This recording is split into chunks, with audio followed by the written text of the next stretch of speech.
Храпите? Вам пора к гнатологу. Храп – это не просто неприятный звук, который мешает вам и вашим близким спать.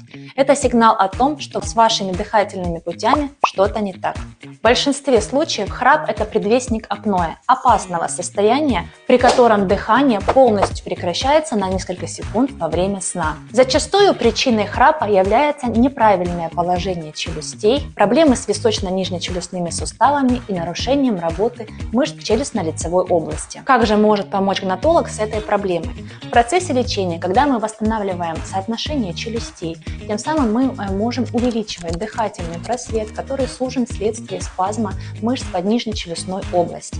Пациенты восстанавливают свое носовое дыхание, улучшается качество жизни.